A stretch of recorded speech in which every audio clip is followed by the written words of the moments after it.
Capítulo 1. A surpreendente verdade sobre a prosperidade. A surpreendente verdade sobre a prosperidade é que ela está surpreendentemente certa e não surpreendentemente errada, com relação à sua prosperidade. Russell H. Conwell salientou isso nas suas famosas conferências, Terra de Diamantes. Eu declaro que você tem que ser rico, você não tem o direito de ser pobre.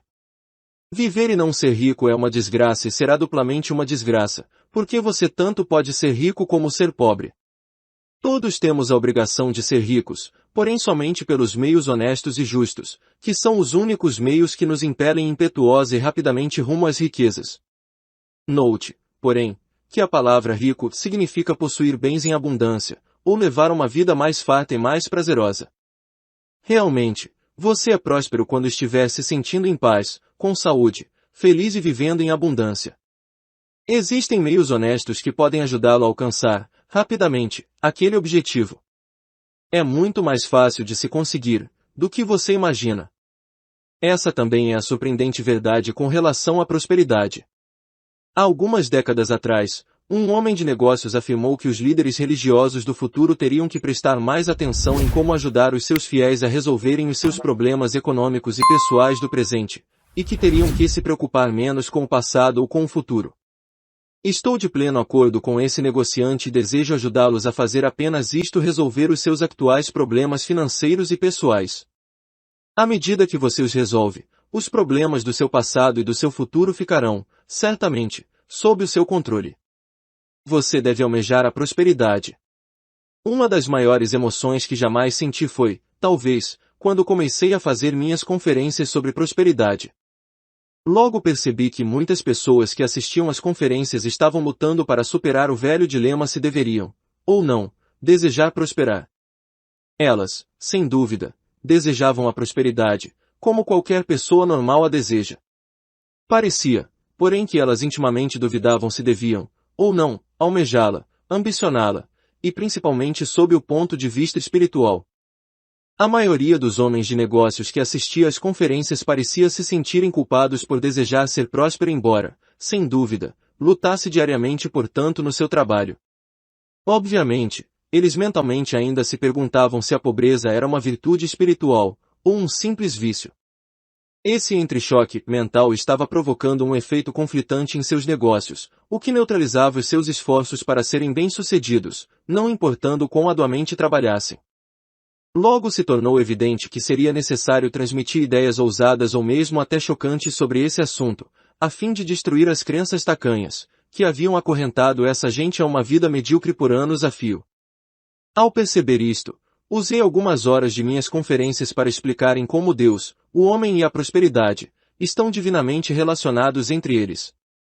Depois que o choque inicial dessas ideias passou, essa boa gente ficou bastante reconfortada e muito feliz, pois, finalmente, não precisava mais se sentir culpada por desejar prosperar. Foi, então, que começaram a logo sentir os resultados anteriormente descritos. Desde aquela época, em minhas conferências ao redor do mundo, ao dar conselhos em particular ou por correspondência a inúmeras pessoas sobre o assunto, em entrevistas pelo rádio, televisão, jornais, eu sinto que persiste a mesma ideia. Pessoas realmente formidáveis ficam totalmente confusas se devem ou não considerar a prosperidade como uma bênção espiritual, mas como se sentem tranquilas, quando se demonstra que isso é definitivamente certo. A pobreza é um pecado. E eu novamente digo que é surpreendentemente certo, e não errado, você querer prosperar. É lógico que você não pode ser completamente feliz, se você for pobre, e você não precisa ser pobre. É um pecado. A pobreza é uma espécie de inferno causada pela cegueira do homem para com a ilimitada bondade de Deus. A pobreza é uma experiência suja, inconfortável e degradante. Realmente, a pobreza pode ser considerada um tipo de doença, que em suas fases agudas, parece ser uma forma de loucura total.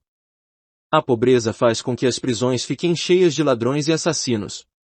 Ela faz com que homens e mulheres se entreguem à bebida, à prostituição, às drogas, ao suicídio.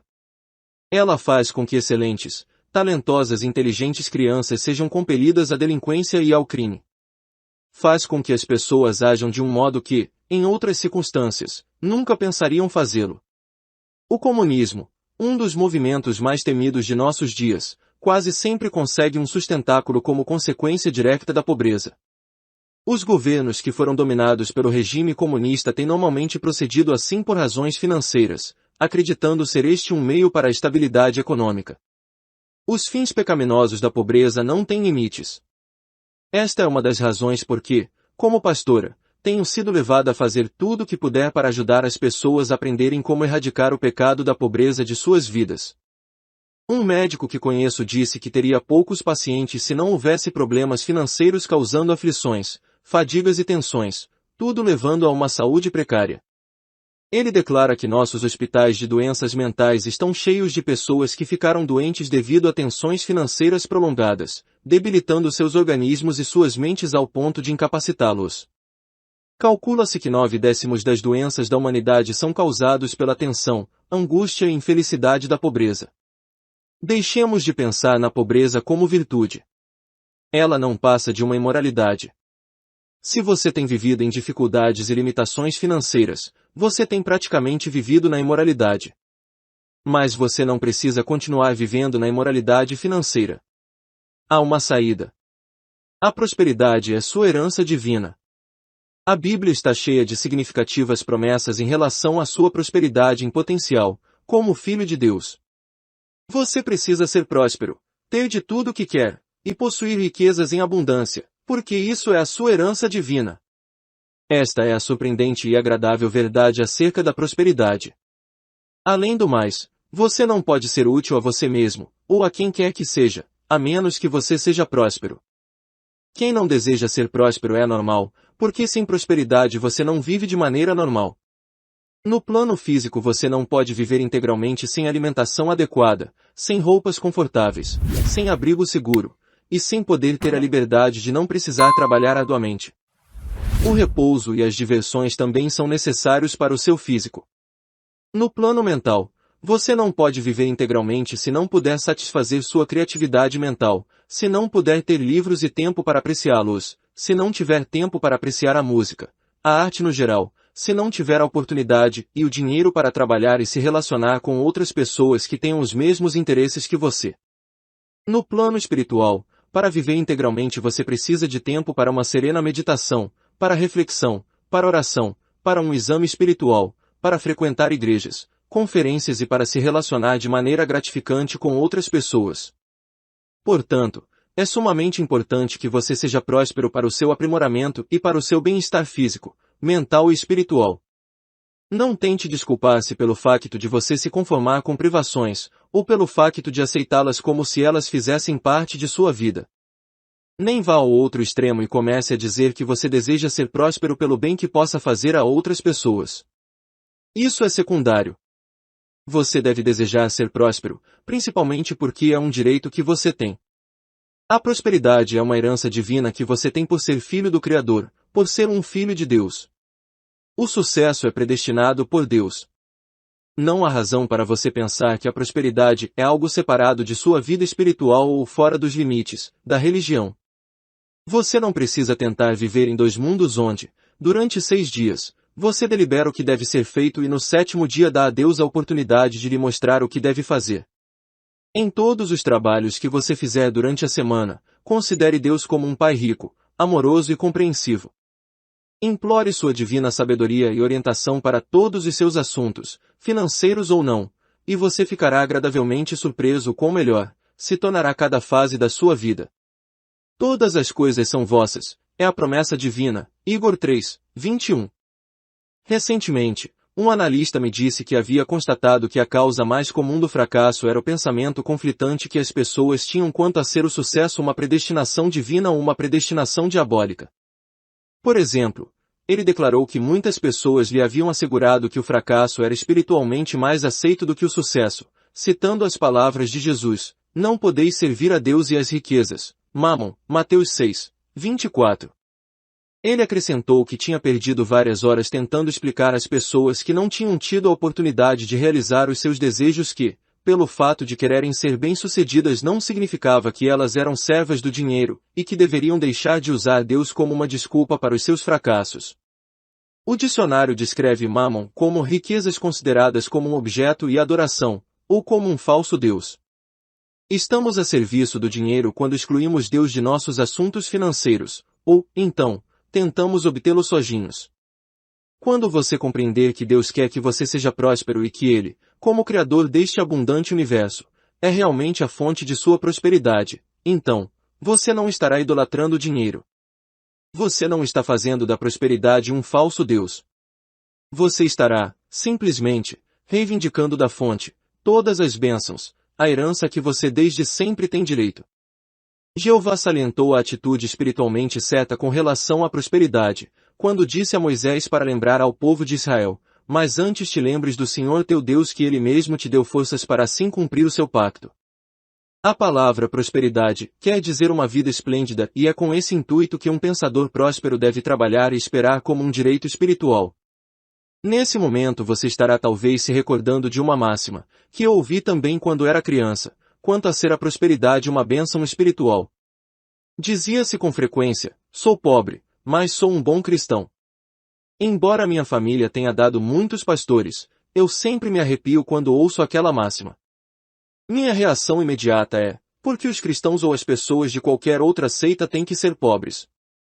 Deus não é pobre, e Ele é nosso bem-amado Pai. Mais ainda, essa máxima parece dizer que todos os ricos estão condenados ao inferno. De qualquer maneira, eu não posso entender por que os ricos têm que ir para o inferno, somente porque são prósperos. Isso me parece inconsistente. A Bíblia é um manual para a prosperidade. Quando resolvi ser pastora decidi, a meu modo, estudar o ponto de vista da Bíblia sobre a prosperidade versus a pobreza. Foi uma agradável surpresa constatar que a Bíblia é o maior manual jamais escrito sobre prosperidade. A Bíblia mostra claramente que você não está agradando Deus, e muito menos a si mesmo, se você se conformar com as suas privações e limitações. É justamente no primeiro capítulo que o rico universo criado para o homem é descrito, e é no último livro da Bíblia que o paraíso é simbolicamente descrito com palavras bastante significativas. A maioria dos grandes homens bíblicos nasceram ricos, tornaram-se ricos ou tiveram acesso a riquezas, toda vez que se fizesse necessário. Entre eles podemos citar Abraão, Jacó, José, Moisés, Davi, Salomão, Isaías, Jeremias, Neemias, Elias e Eliseu, do Velho Testamento, Jesus e Paulo, do Novo Testamento. A vida e os ensinamentos de Jesus apresentam a clara evidência de sua compreensão das leis para a prosperidade. Quando criancinha ele recebeu ricos presentes dos reis magos. No entanto, Jesus tem sido descrito como um homem pobre, sem um lugar onde encostar sua cabeça. Ele e seus pais tinham um lar em Nazaré e ele era alegremente bem acolhido, tanto em casas de pobres como em casas de ricos, em toda a Palestina. Durante uma festa de casamento ele fez seu primeiro milagre produzindo um vinho da mais excelente qualidade, como valioso presente ao seu anfitrião. Ele não hesitou em usar as leis para a prosperidade, a fim de alimentar milhares de pessoas que estavam no deserto. Sua parábola sobre o filho pródigo encerra uma excelente lição sobre a prosperidade. Quando Jesus declarou, benditos sejam os pobres de espírito, porque deles será o reino dos céus, ele não se estava referindo aos que vivem na pobreza. Pobres de espírito significa aqueles que são humildes e susceptíveis, sem orgulho e sem presunção. Quando o homem rico procurou Jesus para lhe perguntar sobre a vida eterna, está escrito que, e Jesus pondo nele os olhos lhe mostrou agrado. Marcos 10, 21. Jesus lhe disse para vender tudo o que tinha a fim de conseguir a vida eterna, pois ele percebera que o homem, ao invés de controlar a sua fortuna estava sendo dominado por ela. Mais tarde, Jesus comentou compassivamente, que difícil é entrarem para o reino de Deus os que confiam nas riquezas. Marcos 10, 24.